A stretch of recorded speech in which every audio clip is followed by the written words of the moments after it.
And we do want to check in now live with Joel Eisenbaum, who's on scene there. Joel, we've been checking out your camera with that huge plume behind you. What's the latest out there? What can you tell us? Lisa, we got here probably less than 2 minutes ago and set up this shot so you can see that conflagration behind us. I would say that's between 1.5 miles and 2 miles behind us. Right next to me is, on my right side, is Spencer Highway, which is completely closed off. Johnny, can you show them that? I mean, you can see cop cars and cruisers all the way down the line. That's how far Spencer Highway is closed from, I would say, Red Bluff to points north, well past that fire. And in terms of power outages, it would appear to me that some of these businesses are definitely lacking power, including the Starbucks right across the street. On my left, screen right, would be San Jacinto College. This area right here is in a shelter in place, and in fact, a police officer just came by telling us not to go a step further than where we are right now. So this is as close as we're getting to the fire from this point, which is just fine by me. But right here, the activity overwhelmingly is emergency crews. They're racing up and down, coming from and going to the fire. See on the opposite side of the road is because just 2 lights down, you can see it's completely closed off, and they're actually rerouting people back this way around away from the fire, and that would make sense. We're going to try to get a little more information for you from San Jac College and get right back to you. For now, we're live on the east side. I'm Joel Eisenbaum, KPRC 2 News. Joel, quickly, before we let you go, give us a sense of exactly where you are. Are you upwind? Are you downwind from that fire?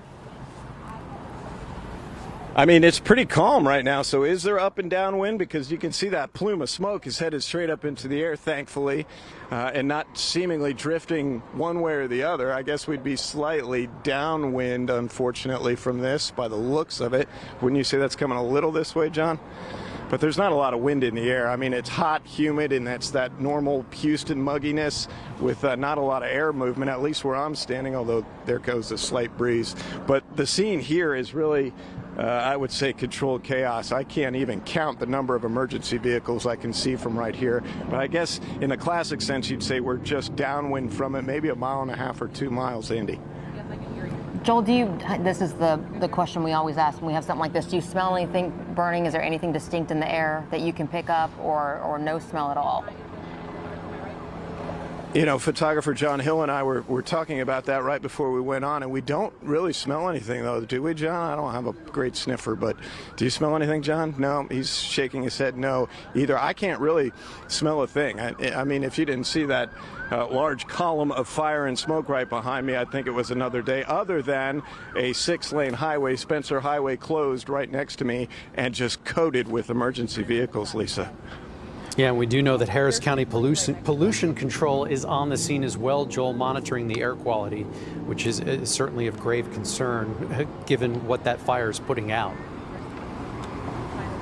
And we know what those air quality monitors have been like in previous disasters and pseudo-disasters, Andy, is that they're in emergency situations not always as reliable as we want them to be in terms of returning data. So I'm sure we've got people at the station checking what those readings in this area are sending back, but in previous problems, previous fires, previous explosions, they haven't always been sort of as reactive and as information giving as we would want them to be. Joel, what was the drive like as you neared the scene there? How many closures did you see? Is it just Spencer Highway? What did it look like trying to get close to there? Well, I mean, we ran into, the honest truth is we did run into quite a bit of traffic, but we kind of settled on that it was kind of construction traffic, we thought, off of Red Bluff. I mean, we got in here pretty quickly. We identified ourselves as media, and they kind of carted us off to the media area. I'm surrounded by reporters and photographers, you know, just a couple feet off my flanks. I'm kind of curious where they're routing traffic around here, because there's a shelter in place where we are right now. So, I mean, you don't see any kids milling around at San Jac College. I'm sorry, I'm creeping too close to the camera. Not a lot of people out on the streets, that's for sure. Yeah, we know Precinct 8 deputies are conducting traffic control, Joel, in that area not too far from you.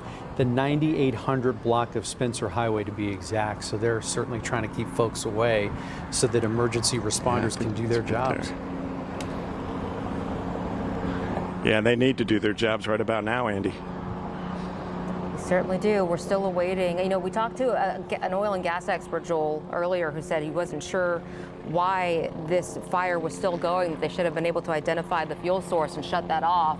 But in the meantime, you've got folks with property near there, businesses near there, all waiting for more comment from local authorities here. And as of right now, you've heard nothing from officials in that area, correct?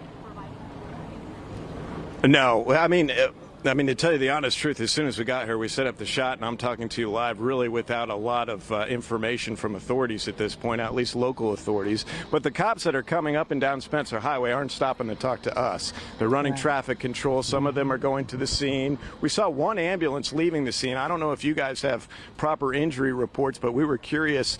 It was Baytown Fire ambulance, I think, wasn't it, John? That we saw coming down Red Bluff. I don't know if that was connected to this or not. But there's no lack of emergency vehicles on Spencer Highway right now, that's for sure. All right, Joel Eisenbaum reporting live for us.